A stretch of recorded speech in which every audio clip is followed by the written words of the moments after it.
Yeah. Okay. Open window. So is everybody in a place where they're seated? We've got some breeze coming through. Maybe if you could open up crack the door a bit there. Everybody's got a glass of wine or whatever. Can you close the door, please? Oh, you want to close it? Did you want to? I'm just thinking for a little cross. I can open up other things. Oh, okay. Yeah. We're just like. Most of us had a shower some of it. Uh-oh, it's hard to get to that window. Can you open that window? Sure. I think it's unlocked. So Patrick, are you all set? Okay. All right. Yes, I'm ready.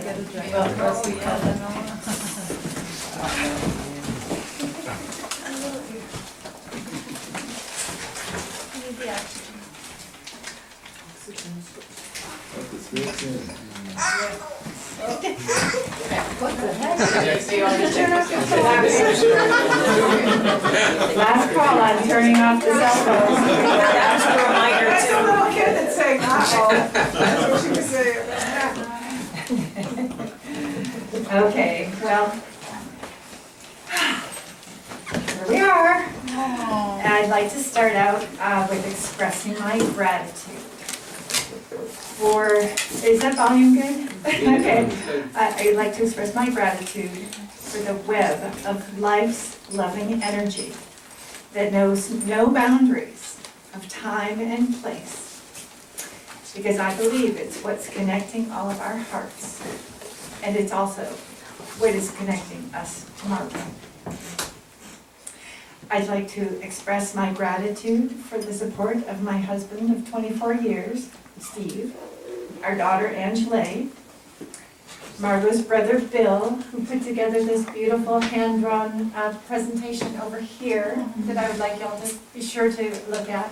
And then also the hand drawings that are out by the photos are ones that he did for my birthday that I thought you guys might enjoy. Also to Doug's brother A.L. and also to Ricky Lee. Although these folks could not be here, they have contributed immensely, both to my support and Margo. So they are here with us, connected to that web. I'm deeply grateful for my sister, Victoria, my brother, David, my niece, Ryan, who a lot of you I know haven't seen since she was 12. She's Her hair turned purple. She's been hanging around Linda. Hanging around Linda too long, I think. And I'd also like to thank my friends Yvette, who isn't quite here yet, Mike, Kathy, Linda, Patrick, Christine, Brenda, and Gary Ray, who have been of such support in creating this celebration and nurturing me through this time of grief.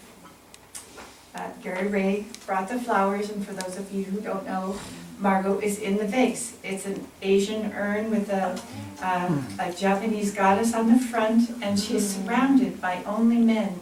And this is an urn that my husband has had for years, and we had tucked away, and it was just like the perfect thing. And while my husband and I are in the process of moving to Hawaii, Gary Ray's gonna babysit Margo for me. And I'd like to express my overflowing appreciation to all those who have contributed financially. I was finally able to pay the retainer fee for the lawyer to support the just distribution of Margo's estate.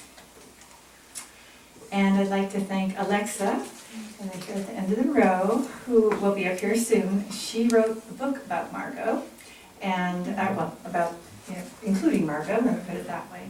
And she flew all the way down from Seattle to be here with us today, just for this occasion.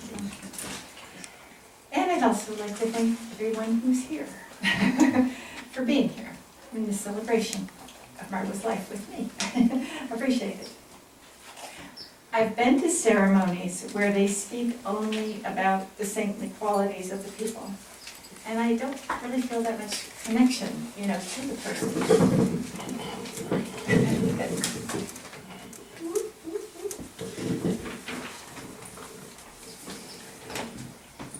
Well, in my 30-year-long, so far, relationship with Margo, it's been a journey with some challenges. And I'm guessing that some of you might resonate with that as well. There have been a number of times that either Margo or I chose to take sort of separate paths for a bit. But I always wanted back on the road with Margo. And there were times when it took a ton of effort on my part to reel her back into my life. But she was always worth it. I could spend hours up here recounting the stories of fun and all the great times we had, but really what I want to share most is how Margo changed me.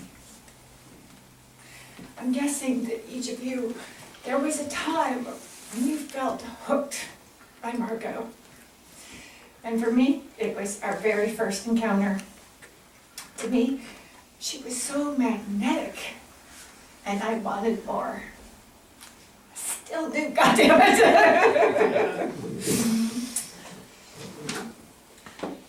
I know many of you are with me on that one. I just wasn't ready for her to disappear like that. But anyways, I know a lot of you have known what I've gone through to try to get the coroner's report, but thank God Gary Ray came through just today and told me that Margo actually had, and what her passing they determined was a bronchial infection combined with emphysema and a weak heart. Okay, so thank you for sharing that with us. Margo and I met in our mid-20s. She was so savvy, but with an innocence, creative, stylish, these are her culottes, entertaining, and so intensely fun. And all Margo ever wanted from me was unconditional love.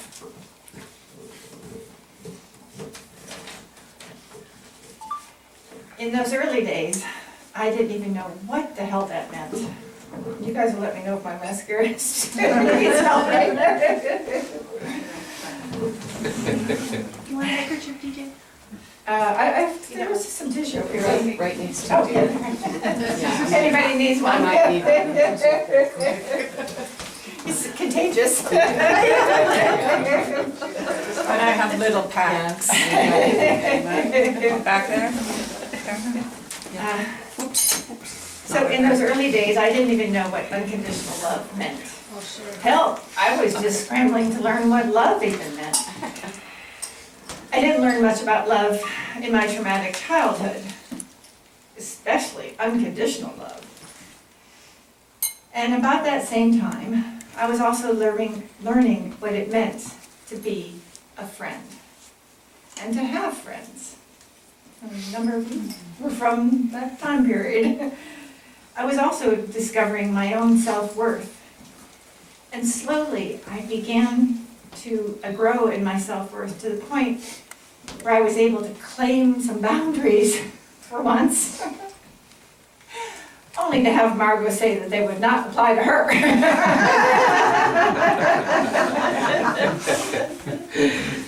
All Margo ever wanted from me was unconditional love.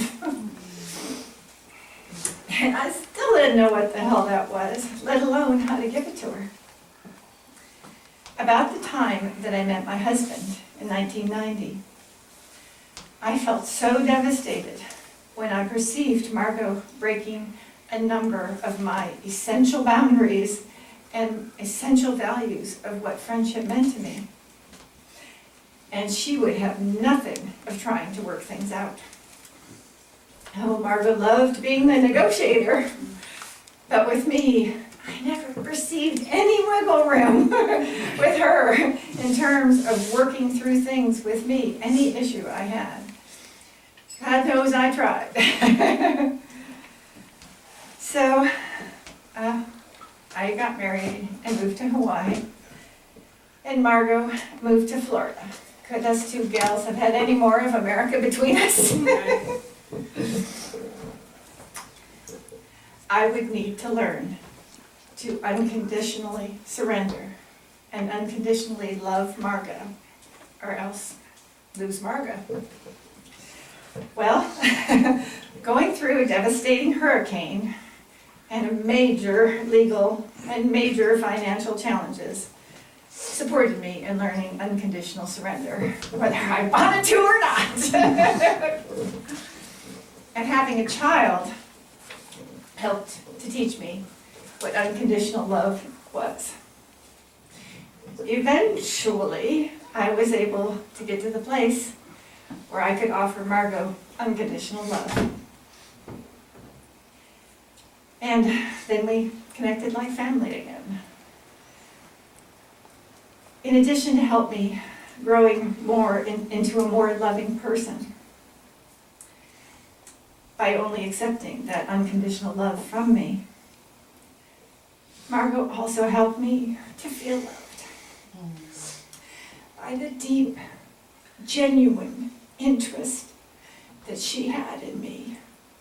Granted, she had this in everybody, and in everything, and in places, and in animals, and in everything. Her curiosity was so intense, she could make everyone feel special. And she did me. Margo was also my mentor for sexy. And whenever I'm on the dance floor, I attempt to channel Margo. She's also my inspiration for not letting age get in my way of sexy.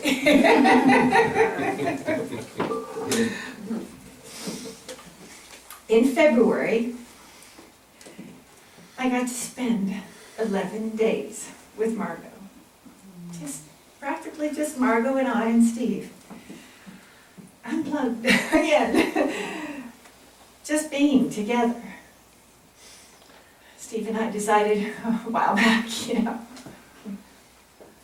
why hold back now? Why hold back in any way from totally loving each other? And everybody, like why? What would be really the reward for that? Granted, the risk is when you lose that person, it fucks you up for a while. And I didn't really realize what that meant until I lost Margo. But still, it's fucking worth it. I'm here to tell you, because it was rough. But would I have traded it? No, I would not. So, why hold back now? That's what she taught me, is don't hold back from loving. And I expressed my love to Margo over and over and over again. There goes the mascara. Oh. Margo, work on the leg shoe. Let me catch my breath. Stay sexy.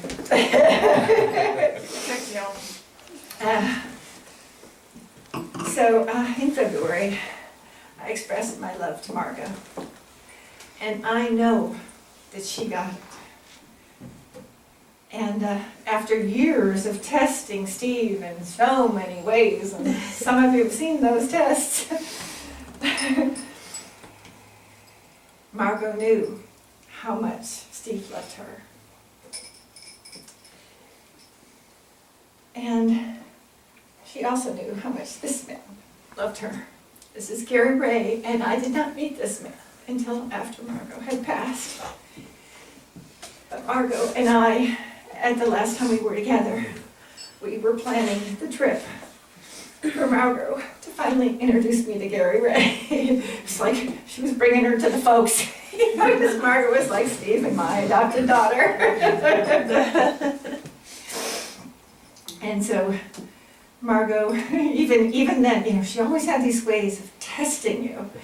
And she was like, DJ, because I had never said no to her yet, will you go noodling with me? And she even got me to fucking agree to that. So the last communications I had with Margo were putting together the noodling trip. It was going to happen around her birthday, July 21st, when she passed on the 7th. That it was all about her bringing Gary Ray to meet up with Steve and I, because she finally found a partner that she felt worthy of that. And so when she passed, I'm just so grateful that Gary Ray was willing to still connect up with me, and we've been able to just really bond. And he's now a single man, and I love this man. So if there's anybody you know that can ever help to even, not that anybody's ever going to step into Margo's shoes and fill those, but still, he deserves someone like that. So a couple of people have asked, is there anything that we could have done? Anything that, she would still be here? Any more support we could have given her? And I don't think so. I fucking tried. And I know that she felt loved, and I know she felt this sense of community, and I know that she loved you people. And I know she wasn't the easiest person, to love, but she is now. And but I'll just say that, having Margo on the other side is quite an ally. Because, she just the vision of Margo and being up there with Steve's parents, who, especially his mom, never accepted me. Damn it, she does now, because Margo made her. I got that ally in heaven,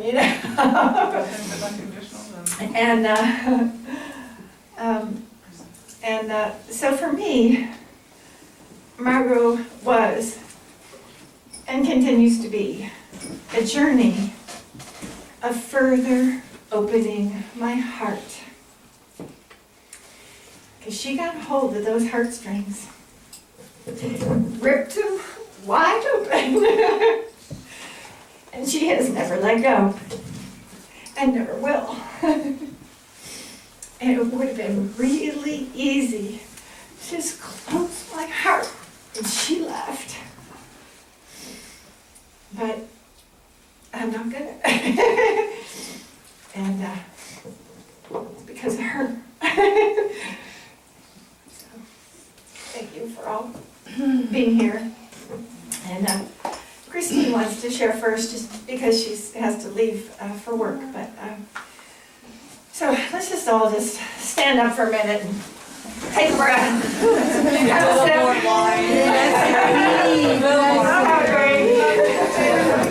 We'll be back here in 5 minutes. I'm just gonna get some more wine.